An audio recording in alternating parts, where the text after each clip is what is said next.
Hello and welcome to this episode of Demystified as we explore home cooking in a modern world.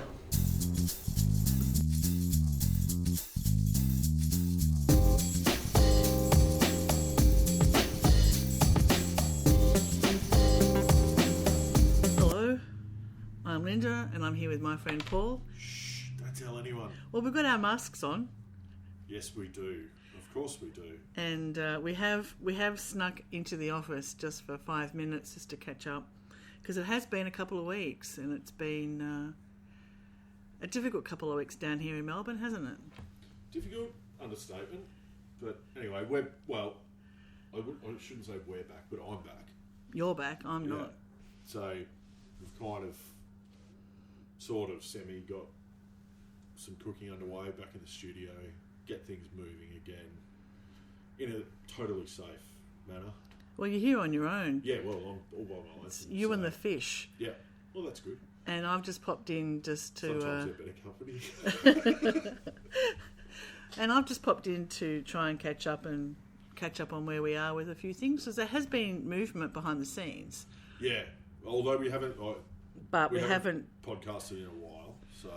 It has been 2 weeks, and so I do feel bad. We get back onto it, so we'll start being a little bit more consistent. But it was kind of difficult. We couldn't.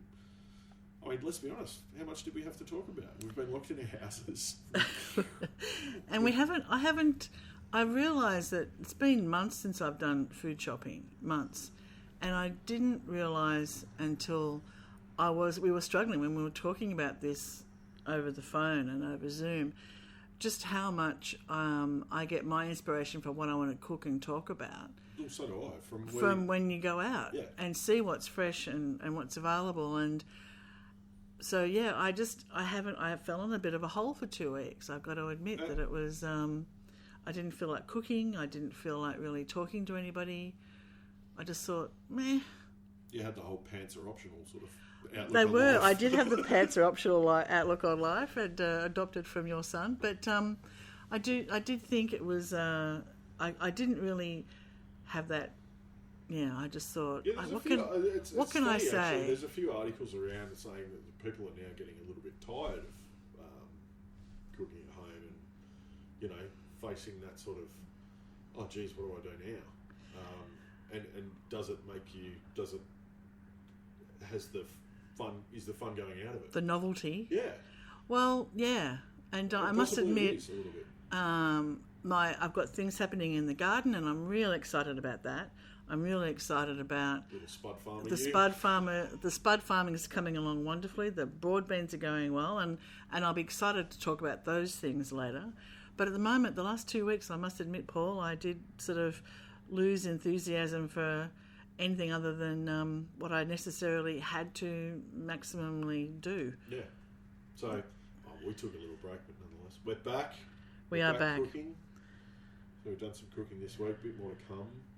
We're doing some stuff in the background for Christmas, which you won't see until then, but I've got some really, really old recipes which I'm looking at, transferring very strange measurements. Do you know what a gill is? Gill is a measurement of liquid. Isn't? I have no idea. Yeah. Try and find out how much 1 gill is in milliliters. How old are you going back in these recipes, Paul? 1929. Oh, wow. So we're going to bring some of the original stuff, like a real original sort of Christmas stuff back. So that'll be interesting. A little exercise to see whether they're still relevant today, whether they still work. Why not look at a bit of history? Well, until these numbers started falling this last week in Melbourne, we know the rest of the world is going through a world of pain at the moment because their numbers aren't changing, but we are down into the low teens consistently in ours, and that means that we can now look forward to Christmas. It was on the cards there that it was going to be a very quiet period. Yeah. But now, starts. And we've now got hope that we have broken this enough. Well, yeah, which is good. It's kind of, it feels like a little bit of... And the weather's changed. I think Not today, the weather hasn't. People's outlook. But those 2 weeks of grey, it was, wasn't it? But that sounds like, I can't wait to see that because... Yeah, that'll be cool. That'll be very interesting. couple of other little things we've done. So we'll get on to Joel. Who knows where Joel's like Casper. So we've got to get off to Joel because I've got some recipes there ready to go up. I'm sure he's looking forward to it. Burnt Basque cheesecake, which is like the most super simple thing you can cook. So when that goes up, everyone should give that a go. Someone's phone's ringing. Oh man! Another it's just pushing it right behind me. I know. So there's that, and I have done against my better judgment after years of fighting it. I have done a lasagna, which is quite an extended video process to go through because there's quite a lot of steps involved. Okay. But that will be up next week, I would say. So you ate it. It's great. It was that little touch of that secret ingredient you put in. What secret ingredient? Nutmeg. No. It wasn't nutmeg. No nutmeg in it. Well, there you are. That wasn't a touch of. It wasn't a touch of nutmeg. No. Doug and I sat there thinking, "Wow, this has got a secret ingredient in that's a little bit different." Soy sauce. Oh, okay then. That's the only one that's sort of a little bit. Okay, that was a little bit different. Yeah, but it was not really. Much of it in there that you would notice. No, but it tasted a little bit. We just nailed it. Well, what do we know? Obviously, not much. But that wasn't was. Beef. It wasn't. Okay. We'll have to wait for the recipe to come out and I'll read it. Veal I know. pork. Oh, was it? Yeah. Okay, I thought you were going to tell me. No, you got veal that pork. above your mask. You got that look on your eyes. Veal pork. There's it was very nice. Lots of ingredients in there. No nutmeg though. Okay. No nutmeg. Thought that was okay. No, that's a weird one. I don't know where you pulled that from. Anyway, so yes, there's cooking happening. There's stuff we're doing. What else are we doing? Christmas stuff. Book. Who knows where we're at with that? No, I know where we're at with that. Oh, okay. I have had a meeting with the book lady who's formatting, and I've just, in fact, before you and I got together to do this, I was going through our documents that Joel has organised so beautifully in our directory, and the other thing I'm working on is a magazine, a mobile magazine. Oh yeah, that's been on the cards for a while. Yeah, and that's really getting close. It's all with the designer at the moment, just finishing off the content and the photos, and that should be coming out in October. So I'm very excited about that. We'll let everybody know. So we have been doing things. It's just you and I haven't been talking. Yeah, and people didn't want to hear us. Let's be honest. Well, I think towards the end we were. I think we were certainly flat. We were flat, and it didn't come across all that well. And I must admit, I just felt Well, I it's needed like to. cooking. Sometimes you got to know when to walk away. Just Yes. it's like anything you do. Sometimes you just need to know when to have a little break. So we had a little break, but we're back. Yes. How good that is for everyone, I don't know. But anyway. And have you been cooking at home? Yes, done quite a bit of cooking at home actually. Made a very traditional American apple pie with lard pastry the other day. Oh wow! That was really good. So that we might do a version of that in the not too distant future. Mm-hmm. That was like really good. But I'm actually thinking. As much as I really enjoyed it, the idea behind pear appeals to me a little bit more for some reason. Same methodology, same theory, but do a pear one. I like the idea of a pear pie. I know I mean, everyone says it's American as apple pie, which is kind of weird because considering apple pie is a British thing. Oh, is it? Yeah. Did that. What else have we been doing? I've been messing around with a few different cuts of meat, so flank steaks and different cuts that you don't come across that often. I've sort of been asking my butcher to give me something different rather than the standards. Been doing some hot and cold smoking. Oh, nice. I mean, I know it's not steam related, but nonetheless, just to see how that works at home, practicalities of doing it at home and all the rest of it. What else? Just various other bits and pieces, really. Nothing super focused, but, those things. If you just keep your skill levels up a little bit, Yeah. you don't have to undertake a massive 5-course degustation menu once a week. But I can't remember the last time I made a lard pastry and rolled it out, and messed with it, and had to play with it. I can. Oh, okay. Never. Yeah, well, so there you go. Yeah. That was easy. Yeah. I have never made lard pastry. Pastry's, a skill, and it takes time to learn, and it's, a practice thing. And I thought, it's been a long time since. I mean, I make doughs often, like a bread dough or a pasta dough, or Yeah. but pastries. How often do you commit yourself to making a blind baked pastry crust, and then going through the whole process? So I took my time. I found it quite cathartic, I suppose. So that was good, and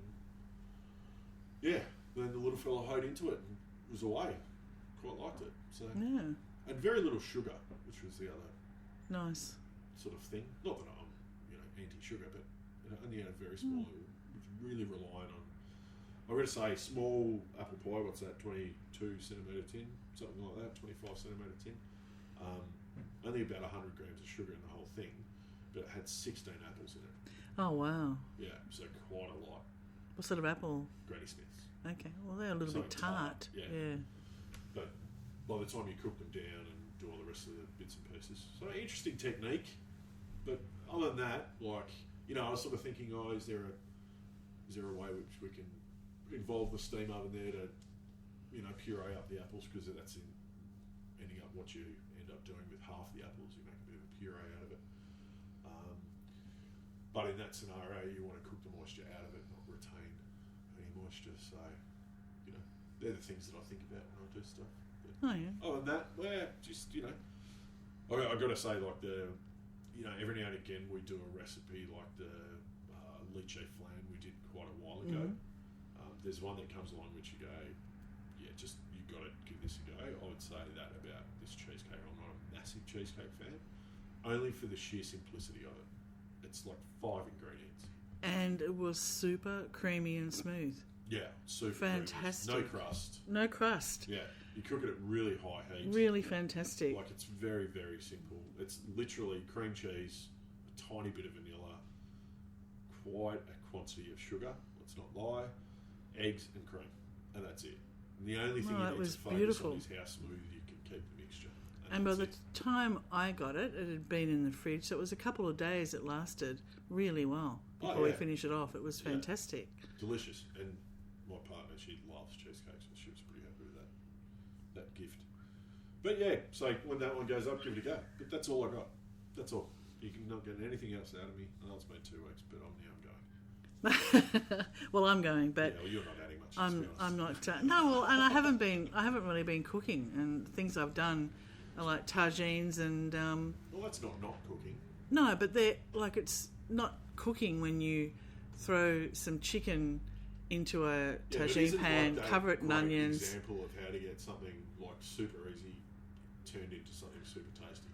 Well, chicken, onions cut up, olives and raisins in half a cup of water I had the small tagine out, half an hour, 40 minutes, done. Yeah. Served with some lentils, cook some lentils up. Pretty simple. Yeah, but delicious. But that's totally delicious. Yeah. And, I wish we'd sort of made more because the leftovers were great, the next, 2 days later. But I don't really call that that's just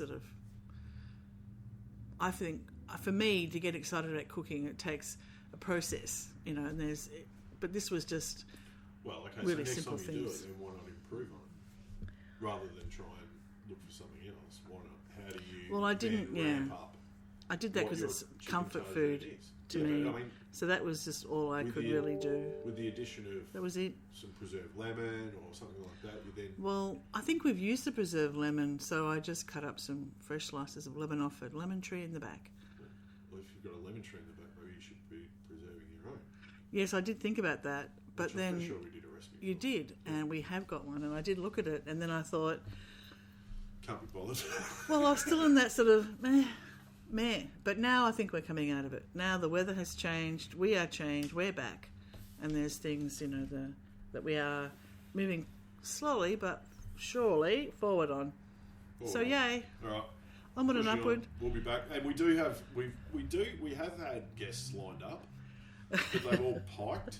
So if any of them are listening, push on. Take The some three pills of which them. say harden up. The three of them are a bit And they were nervous. kind of interesting too. And Well, then, we were well, hoping. they still will be. They just Yeah. have to get over their stage fright, I think. Yeah. And So they'll we be do have fine. some guests coming, so you don't have to listen to us. So you might need to find some others in the meantime that are brave. Well, I think they're just feeling a bit nervous about talking to an audience. But anyway, but happy cooking out there, and We're back. we're glad to be back. See you Take later. care. Bye. Thanks for listening to this podcast as we explore home cooking in a modern world.